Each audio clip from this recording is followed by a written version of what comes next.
सही अल-बुखारी किताब वजू का बयान बाब ऊंट बकरी और चौपायों का पेशाब और उनके रहने की जगह के बारे में। हदीस नंबर 233। तर्जुमा सुलेमान बिन हरब, हमाद बिन जैद, अयूब, अबू कलाबा, अनस प्रेस कहते हैं कि अकल यारीना के कुछ लोग आए मगर वो मदीना में बीमार हो गए तो आपने इन्हें सदका के ऊँट में ले जाने का हुक्म दिया और ये कि वो लोग उनका पेशाब और उनका दूध पिए। चुनांचा वो जंगल में चले गए और ऐसा ही किया। जब तंदुरुस्त हो गए तो नबी सल्लल्लाहु अलैहि वसल्लम के चरवाहे को कत्ल कर डाला और जानवरों को हानक ले गए। इब्तिदा दिन ही में ये खबर नबी सल्लल्लाहु अलैहि वसल्लम के पास आई।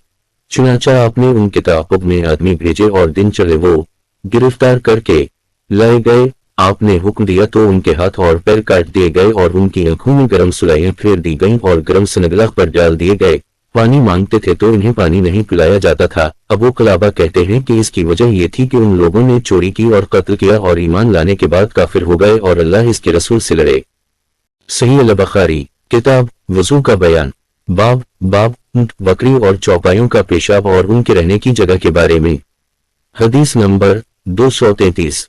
तर्जुमा सुलेमान बिन हरब, हमाद बिन जैद, अयूब, अबू कलाबा, अनस प्रेस कहते हैं कि अकल यारीना के कुछ लोग आए मगर वो मदीना में बीमार हो गए तो आपने इन्हें सदका के ऊँट में ले जाने का हुक्म दिया और ये कि वो लोग उनका पेशाब और उनका दूध पिए। चुनांचा वो जंगल में चले गए और ऐसा ही किया।